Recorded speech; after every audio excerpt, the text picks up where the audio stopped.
Every Thursday at exactly 6:30 p.m., Harold Jefferson walked into Miller's Steakhouse wearing his pressed navy blazer, service cap tucked under his arm. It had become a personal tradition, one small comfort in a world that had changed too fast around him. The staff knew him as Mr. J, and most evenings went by without a hitch. He'd always order the same thing, ribeye, medium rare, mashed potatoes on the side, no butter. He didn't say much, just nodded politely and sat at table 7 by the window, his favorite. This Thursday, however, felt different. As Harold sat down and looked at the menu he already knew by heart, a new waitress approached his table. Young, polite, with her apron freshly tied and a nervous smile on her lips. "Good evening, sir," she said gently, her voice carrying a mix of respect and unease. "May I take your order?" Harold gave a kind smile. "The usual, if you don't mind." She nodded and turned, but stopped. Then, she leaned in. And what she whispered next made his entire body tense. He didn't blink. He didn't speak. He just froze. The waitress's voice was barely audible, more like a breath than words. She leaned close and whispered, "Sir, please don't react. There's a man sitting 2 tables behind you watching you very closely. He passed me a note. It has your name on it." Harold's fingers stiffened around his fork. His name? On a note? From a stranger? The years in service had sharpened his instincts, and right now, every one of them screamed that this wasn't just a coincidence. Still, he remained calm, his face unreadable. He'd learned long ago that fear only gives power to the unknown. "Did he say anything else?" Harold asked quietly, never turning his head. The waitress, eyes flickering with concern, slipped a folded napkin onto his table.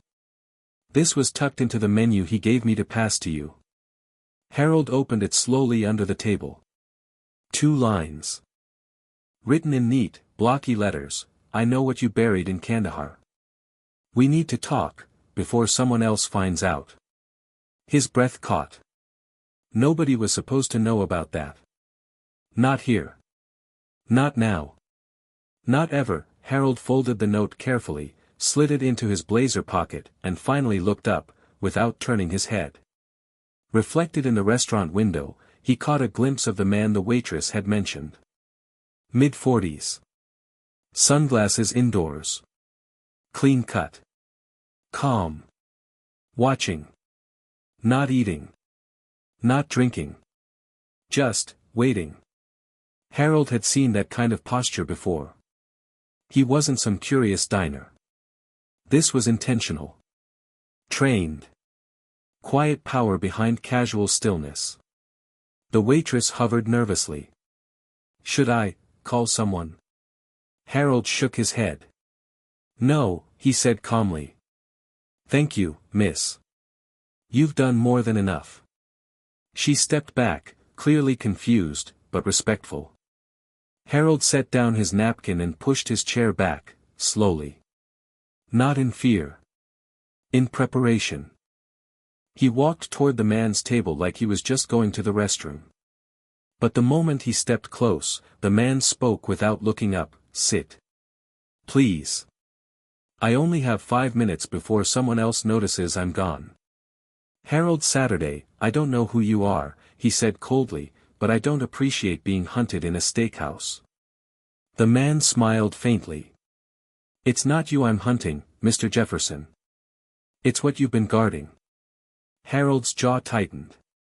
The past had finally caught up, and it was wearing a suit. Harold didn't flinch, but inside, he was already running through every locked memory from Kandahar, names, locations, mistakes, secrets. He had buried them all, literally and figuratively. And now this stranger was digging them back up. "You're going to need to be a hell of a lot more specific," Harold said, voice low and firm. "Because I left a lot of ghosts behind." The man leaned forward, sliding a small photo across the table. Harold's heart stopped. It was an old, grainy shot, an aerial surveillance image of a makeshift bunker dug into the desert. Right before the outpost fell. And stamped across the top corner were two chilling words, top redacted. The man spoke again. You were the last person to walk out of that sand pit alive. And I have a team of people who think something was left behind. Something you took with you. A box. Harold didn't answer. He couldn't. That word, box, held too much weight. What's in the box? Harold asked, barely audible. The man smiled tightly. That's the problem. I don't know. But someone very powerful believes you do. And they're not as polite as I am. Harold slowly stood up, placing a crisp $50 bill on the table. If they want it, they can come and ask me themselves, he said. But they better bring more than a picture. He turned and walked away without another word, leaving behind the stake, the photo, and a man who just threatened to shatter the quiet life he'd built. But Harold knew. This wasn't over. Not even close. Harold drove home in silence, the note still burning in his jacket pocket like it was laced with fire. His house, tucked into the edge of a quiet cul-de-sac, was dark when he arrived. He didn't flip on the lights, old habits. Instead, he moved with careful precision, checking the locks, the windows, the back gate. All untouched. But he knew eyes were already on him. Inside, he opened a panel in the hallway closet and pulled out a dusty lockbox. No markings. No keyhole. Just a biometric scanner built into the lid, something he had installed himself. Something not even the government knew existed. He pressed his thumb. Click. The lid opened. Inside lay a handful of items no one but Harold had seen in nearly 2 decades, a flash drive with no label. A single, sand-caked military dog tag that didn't belong to him. And an old journal with the initials MRL scratched across the front. He hadn't thought about those initials in years. And he hadn't planned to. Until now. Tap. Tap. Tap. The sound jolted him, 3 slow knocks on the front door. Harold moved silently, gun in hand, to the peephole. No one. Just silence and wind. He waited. Then, he heard it again. Not from the door. From inside the house. Coming from the back room. Whoever had warned him in the restaurant wasn't bluffing. They were already in. Harold's grip on the pistol tightened as he silently stepped into the hallway, his body low, his steps measured. The sound had come from the den, where the old bookshelves lined the walls and the curtains stayed drawn tight. The room was dark. Too dark. He reached for the light switch, click. Nothing. The power had been cut. But Harold didn't need light. His time overseas had taught him how to move through darkness like it was home. He swept the room slowly, left to right, clearing corners, checking the windows. Nothing. Until, a soft voice, behind him, you still keep it in the box, don't you? Harold spun around, weapon raised, but froze. There, standing just inside the doorway, was a man he hadn't seen in 19 years. Grayed hair. Familiar jawline. But same calculating eyes. Marcus? Harold whispered, stunned. Marcus Art Langford. The name from the journal. A soldier declared Kia nearly 2 decades ago. You were dead, Harold said, backing up a step. You died in that bunker. Marcus smirked. No. You just left before the final act. Harold felt his knees nearly buckle. What do you want? He rasped. Marcus stepped closer, voice like a blade. I want what was promised to me. What you stole. I want the truth back, before they come looking for it. Harold didn't know who they were yet. But one thing was certain, the truth he'd buried in the desert hadn't stayed buried. And now, a ghost from his past was demanding it. Face to face, Harold lowered his weapon but didn't holster it. His mind raced, his heart a thunderclap of disbelief. You were supposed to be gone, he said, voice raw. I saw the explosion. I watched the outpost collapse. There was nothing left. Marcus gave a cold, hollow laugh. You saw what they wanted you to see. I was left for dead, but someone else found me first. And they made me an offer. One you turned down. Harold's fists clenched. Because it wasn't a deal. It was betrayal. Marcus stepped forward, close enough now for Harold to see the faint scar across his neck, a mark that hadn't been there in Kandahar. They wanted control, Marcus said. Access to everything hidden in that box. You walked away from them. I didn't. Harold took a breath. So now you're what, a messenger? Marcus's voice dropped to a whisper. I'm your only warning. Harold glanced toward the hallway, where the box still sat open on the table. Why now, he asked. Why after all these years? Marcus's eyes narrowed. Because they finally cracked the rest of the code. And they know what that flash drive holds. You've been living on borrowed time, Harold. I'm here to collect before someone much worse shows up. Harold's blood turned to ice. It wasn't about secrets anymore. It was about survival. Harold didn't speak.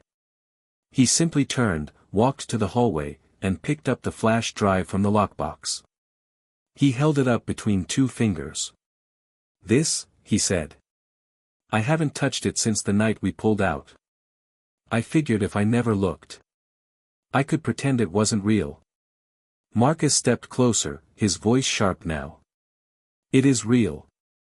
And if you don't hand it over, they'll burn this whole neighborhood to the ground trying to find it. Harold stared at the tiny object in his hand, just plastic and metal, but heavy with consequence. What's on it? He asked. Marcus didn't blink. Coordinates. Names. Blueprints. And one video file, one they'd kill to keep hidden. Harold narrowed his eyes. You've seen it? Marcus hesitated. Enough to know it changes everything. Harold looked at the flash drive again. He remembered the night he found it, buried in a steel case beneath the floor of the crumbling bunker. It was meant for a courier who never made it out. And instead, it had ended up in his hands. Then why come to me? Harold asked. Why not just take it? Marcus sighed. Because they don't trust me. I was just supposed to find out if you still had it. They're sending someone else for the extraction. Harold stepped back, eyes cold. Then we're done here. Marcus looked regretful. I hope you're ready, old friend. Then, just like that, he turned and slipped into the darkness of the hallway. Harold locked the door behind him. But he knew it was useless. Whoever was coming, wouldn't be knocking. The sun hadn't even risen when Harold awoke to the hum. Not of cars. Not of voices. But of drones. He peered out the window and spotted them, two black quadcopters hovering silently over the street, perfectly still, like vultures waiting for the first sign of weakness. A white SUV rolled to a stop 3 houses down. Unmarked. Tinted windows. Engine still running. Harold didn't wait. He grabbed the flash drive, slid it into a concealed slot inside his prosthetic leg, a hidden compartment no one had ever searched, not even at military checkpoints. He holstered his sidearm, slipped on his cap, and made his way out the back, through the alley, through the woods. There was only one person he trusted to decrypt what was on that drive. Her name was Elena Suarez, a cyberforensics expert who once helped dismantle a global weapons trafficking ring. She owed Harold a favor, a life-sized one. Harold reached a payphone near the edge of a gas station lot, one of the few left in the city. He dialed the secure number from memory. She picked up after one ring. Harold, she said. I was wondering when this day would come. You still have your off-grid gear? He asked. She didn't hesitate. Always. I'm coming in hot. Bring coffee. And don't lead them to my door. The line went dead. Harold turned to head back to his car, when, slam. A black van cut him off. The side door opened, and 3 men in tactical gear spilled out. No words. No hesitation. They were here for one thing. And Harold wasn't about to hand it over. Harold didn't wait. The moment the first boot hit the pavement, he pivoted and launched a trash can into the lead man's legs, sending him crashing into the curb. The other 2 moved fast, military fast, but Harold moved smarter. Years of training don't fade. They sharpen in the shadows. He darted behind the gas station, down the side alley, cutting left just as one of the men fired a tranquilizer dart that buried itself into a rusted dumpster instead of his back. No gunshots. Of course. These weren't assassins. They were retrieval. And that meant they needed him alive. He dashed through an old service gate, hopped a chain-link fence, and sprinted toward his car parked 2 blocks away behind a laundromat. As he threw open the driver's side door and slid inside, a voice came through a hidden earpiece, one he hadn't used since retirement. Unit compromised. Proceed to Echo route. Drop point secure. It was Elena. She'd been watching. He didn't answer. Just started the engine and pulled onto the street. The van was behind him in less than 30 seconds. But Harold knew the roads better than any GPS. He cut through an underpass, dipped into a construction zone, and eventually disappeared into the chaos of the early morning traffic. By the time he reached the safe house on the edge of town, his hands were shaking, not from fear, but from the weight of what came next. Elena greeted him with a frown and a flash drive reader already in her hand. "Whatever's on this better be worth the heat you just brought to my door," she muttered. Harold handed it to her without a word. She slid the drive into the port. Her eyes scanned the screen. And within seconds, her face went pale. "Oh my God," she whispered. "Harold, this is bigger than anything we imagined." Elena's fingers flew across the keyboard, bypassing layers of encryption that would have taken government agencies days to crack. But not her. She was faster. And she looked terrified. Harold watched as line after line of code opened, then, video files. Documents. Memos. Maps. Then, she froze. Her screen displayed a paused frame from a low-resolution video, a dark, underground room. Several men in military uniforms. A man bound to a chair in the center. The insignia on one soldier's jacket had been crudely blacked out, but Harold recognized the room. It was the bunker. And the date was 2 days after the attack Harold believed had killed everyone, including Marcus. Elena clicked play. The footage was grainy, the audio cracked. But the message was crystal clear. One of the commanders, American, not foreign, was interrogating the man in the chair. Asking him about unauthorized intel leaks, stolen satellite data, and a list of whistleblowers. The man in the chair refused to speak. Then came a chilling phrase from the commander: "We erase those who can't be owned. And we make ghosts out of those who try to leave." Harold's heart thudded in his chest. He remembered the briefing before that final mission. The odd behavior. The secrecy. The order to leave the bunker just minutes before the so-called enemy bombardment. They weren't attacked. They were erased. "Harold," Elena said quietly. "This drive, it's evidence of a deep black operation. Unauthorized missions. Civilian cover-ups. They weren't just hiding war crimes. They were executing the cleanup after." Harold stared at the screen, jaw clenched. "And now they think I'm the last loose end," he muttered. Elena nodded grimly. "You are." Harold stood in Elena's basement lab, staring at the drive like it was radioactive. This can't just disappear again," Elena said. "If they find out we decrypted it, they'll wipe both of us out." Quietly. Without a ripple. Harold nodded. "Then we don't give them the chance." He reached into his jacket and pulled out a small device, military grade. Satellite uplink transmitter. We upload everything. All of it. Public servers. Encrypted clouds. The kind of places you can't scrub clean. Elena hesitated. Are you sure? Once this goes out, you're not just a veteran anymore. You're a whistleblower. A target. Harold looked her dead in the eye. I've been living with ghosts for 19 years. If this brings light to even one of them, it's worth it. Together, they prepped the files, masked the IP, set up redundancies. The moment the upload finished, the data would scatter across the globe, news outlets, human rights watchdogs, even war archives. Elena's hand hovered over the final send command. Harold gave one nod. She clicked it. The screen blinked. Upload, complete. The silence afterward was heavy, but peaceful. For the first time in nearly 2 decades, Harold felt free.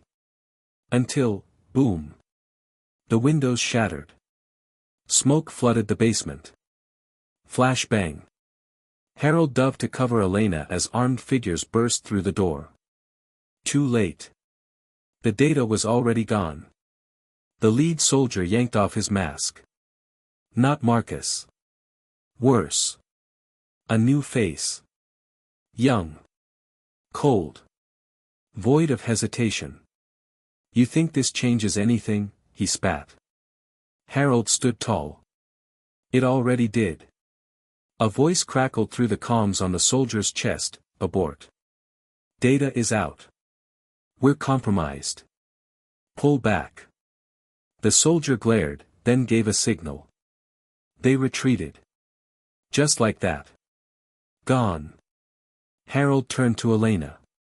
You okay? She nodded. Shaken. But alive. Outside, sirens approached. Someone had reported the blast. And the world was already watching. The files had gone viral. Headlines were erupting, leaked footage suggests covert military cover UPS. Whistleblower veteran exposes hidden war files. Harold stepped outside, breathing in the dawn air. He'd finally done it. The steakhouse. The note. Marcus. All of it led to this moment. He hadn't just survived the truth. He set it free.